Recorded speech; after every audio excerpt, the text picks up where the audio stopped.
Hello, my name is Malam Naini Musa. Welcome to Zauren Siyasa, a political podcast on Siyasa magazine that discuss local Katsina politics. And today we shall be discussing two matters.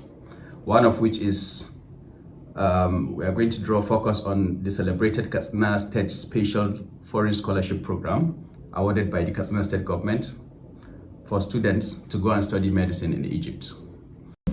The second issue is that of the partnership between SMEDAN and Katsina State government through KASEDA, the enterprise agency responsible for enterprise development in Katsina State. Okay, let's begin with the scholarship issue. This study, I found this news on the feed of Twitter feed of the Senior Special Assistant to the Governor for Media, Mr. Isa. The students, for contest's sake, are going to Egypt to study medicine. I did not see any number. A number was not provided for the students that went. I was able to scan through Twitter. I saw a lot of people talking about the credibility of the exercise. It seems that they did a very incredible job in terms of the exercise, getting the right people to be sent there. Usually when you have issues like this, you have a lot of nepotism going on. People who know this person or that other person could get ahead of people that actually pass the examination. So that is commendable. And we must recognize that this scholarship schemes, this is not the first of its kind. In Katsina alone, you have the Shema administration, which sends students to Sudan, Jordan, and other countries, I think, for the same purposes. Extensively more, I think there are people that studied other courses. Our neighbor Kano has a similar program under the Concorsia program. Thousands of students have been sent on programs like many programs, scholarship programs to study many courses. So this is a very popular political move that has earned a lot of respect for the Concorsia movement. And in Katsina, personally, I do respect Shema for doing that. If you look into our hospitals today, you will see the dividend of that. We have a lot of them working in our institutions, in our hospitals. And so you don't have to look far to see the results. Another thing is that usually Nigerians have a way of criticizing their government of not doing enough. So when we see our governments taking steps like this, spending on education, especially for people who got it through competent means, like they passed an examination. So this is not a scheme where nepotism is involved. We must recommend the people that do that. After all, the money, the sovereign wealth of the state is actually, the commonwealth of the state is for the people. So spending on the people is a welcome idea. Another issue is I am personally a recipient of a scholarship program, and I must say that I will not be the person I am today, having the capacity I have today, although limited, but I will not have the capacity I have today, however limited, without being in that environment. I studied alongside students of tens of different nationalities. It gave me a lot of confidence. It made me open-minded. I have some sophistication which I didn't used to have before being enrolled in such a program. There is a lot of benefit to that, especially when somebody keys into that experience. You know, you go there, you open your eyes, you're open-minded, you want to learn. You will come back a changed person. And I think the environment alone does wonders to you. But looking at the other side, when you consider that Federal University Dusama and Katsina State University, which is Eradua University in Katsina, the state university, state-owned university, they have actually begun the process of admitting students into the Faculty of Medicine, and they have even taken over they are supposed to take over the Federal Medical Center. So having those institutions introducing those courses and then having a scheme that sponsors students to other institutions, I think it's a bit contradictory. Let me explain this. So when we have scholarship programs like this, the best of the best students gather around and write examination, and only the best, and in this case we agree that only the best got into the program. So we are taking our best students to other institutions and leaving the rest. I'm not saying they are subpar, but we are taking the creme de la creme, the best of the best, to other institutions. Anybody that knows academia knows that they benefit a lot, institutions benefit a lot from the projects and the research of students. This is how most of them get into the ranking. If you look at our ranking, local universities that we have in Nigeria, we do really poorly. And this is because of the quality of research and projects that are done in those institutions. So I do think in this case, we are empowering other people at our own expense. That's one. We should have our best students in our institution doing those quality work. Learning, I think if you look at universities, they cannot be great unless you have very good resource persons, which are the lecturers, and you have to have good students. You cannot have one without the other and continue to be rising in terms of ranking or anything. No matter how good a lecturer is, he must have those top quality students, because we have all been in universities. And the idea is that when you go to universities, there are people you study with, you know they are going to rise, they want to study, they are in the classes, they are doing the extra things. Majority of people don't do that.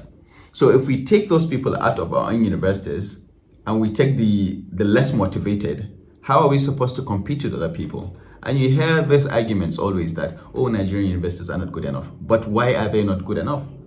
If we are 4 out of 10, what do you think will happen to us when you take our best students and hand them over to other universities, and then you expect us to compete against those universities? Obviously, this is what do you call it? This is an argument that will come in circle. We'll take the best students because our institutions are not good enough. We give to other institutions, and then we come back and say, oh, we do that, but look at the ranking of that university, the Katsina State University of FUDMA. Look at their ranking, they are low. Obviously, we have to take our students outside. So if you want to build the capacity of these departments, why don't you keep the best students in those departments and then complement them with maybe lecturers, with facilities, with equipments, something to better them. My second point. In the past, because of the shortages of universities offering medicine, and because of the limited spots that they have in those universities, and even though we have 3 institutions in Katsina, none of them was offering medicine. So the scholarship programs, the foreign scholarship programs, were justified. We needed these doctors because the ratio is really poor. So the sponsorship was really required. But in the case whereby we have a local program that's starting now, with admissions reported to have even been granted, I don't think if it's fiscally wise to be spending on foreign scholarships. They are notoriously expensive.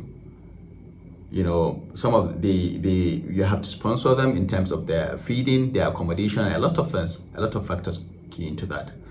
So if they are local students, most of them could even be living in Katsina, in the same city, living in their parents' house. And certainly the hostel cost is way cheaper than what they are going to be paying outside for their accommodations. So I don't know whether it's wise for us to be spending this much on foreign scholarships when there's a local alternative still in Katsina, for that matter. Thirdly, the reason why we are doing this is to expand the human resource capacity of the health sector in Katsina. I think we should even expand it. In fact, make it 3 times the present size. If we have 100 students going for this program, why don't you make it 300? It certainly helps the number, because if you look at the ratio 1 to 1,000, and that's the present doctor-patient ratio in Nigeria, when it's supposed to be 1 to 600, one doctor to 600 patients. So why don't we expand our program, make it 300, but we keep it local.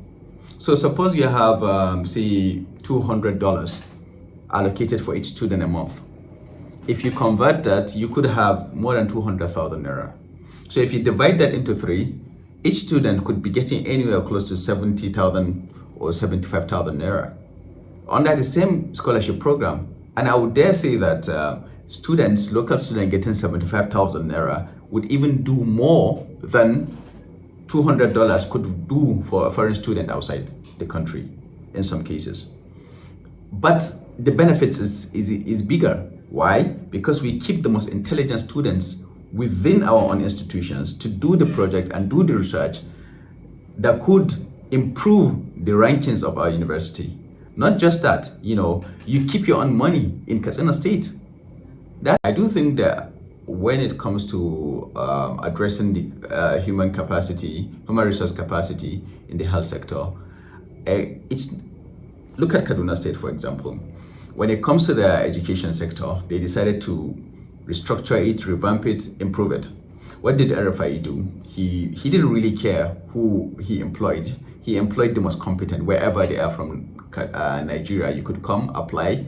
If you pass the examination, they were offered jobs. We could do the same. If we are really impressing the need for doctors, let's not care about where the doctor comes from, whether he comes from Ingawa or he comes from Omo here. Health is health. I don't really think that people really bother that their malaria or their cancer or whatever is cured by an Igbo or it's cured by a Hausaman. So in the short term, we could actually employ doctors anywhere in Nigeria. I do know that we do not have shortages of people working in private sector that wouldn't mind working for a government, working for a pensionable, what do they call it? Pensionable jobs. You understand? The government offers security, unlike the private sector. So we could look into that. And sometimes we do have to address this issue of always going outside for things, because it comes at our own expense sometimes. There is nothing that we cannot do ourselves. And when you see us maybe I studied in Bangladesh, and I do not think for once that there are things that these countries, like the likes of Bangladesh, Egypt, Sudan, and all that could do that we could not do. The gap is not really that wide. We're not talking about us and America or us and UK or us and China or Russia, some of these advanced countries that are working on, that are way advanced in us, that maybe had civilizations 500 years ago. They were thinking of us as some kind of barbarians coming over to save us. We are talking about countries that went through colonization and went through all the sufferings that we have. We have the same path, but somehow we always end up going there as if we are going for an improvement. We could really do whatever they are doing. There was a time that we were better than some of them, and there was a time that we were on the same, level with some of them. So why do we feel the need to actually go there as if we are stepping up? Can't we do these things by ourselves? What is there in medicine and what's there in engineering, all that we cannot do for ourselves? Is it lack of facilities? Then build more facilities. Lack of equipment? Bring it. And if really we do not have the right lecturers and resource persons, employ them. Some people were taught by Indians and Arabs, from this Sudan and all those places, and Ghanaian teachers and sometimes white professors here in Nigeria. Why can't we employ them? We could pay them. Certainly there are some private universities here in Nigeria that employ foreign staff. Why can't we do that? There is nothing that we could not invest, but we have to stop taking that money outside and keep it in. The second issue we're discussing today is the partnership between SMEDAN and KASEDA. The SMEDAN is the Small and Medium Enterprise Agency of Nigeria, while KASEDA is the Enterprise Development Agency in Katsina. And they were able to, KASEDA was able to facilitate a 1 billion loan for the businesses here in Katsina State. And our governor was a former DG in SMEDAN, so I'm sure it had a long way into facilitation of this. I think the 2 other states were able to secure that, but I think we're the 3rd state. According to this article, I think Enugu was part of the states that got that.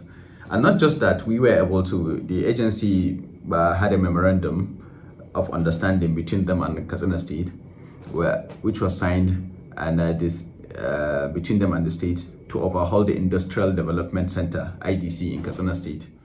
And the SMEDAN said that it's supposed to transform the ICT. It's going to transform the IDC, this is the Industrial Development Center, into an impactful incubator for the SMEs in Katsina State. They are going to give them discounted access to modern tools and essential infrastructure, including power. This is in a bid to enhance the local production quality and reduce operational cost. This is too technical. We don't know what that means, but I do think that it's good that the governor, very early in his career, is thinking of the small and medium enterprises in Katsina State. Katsina State is having a boom in terms of businesses. When we were growing up, we probably have a barber shop there, a supermarket there, and the place hardly ever changes.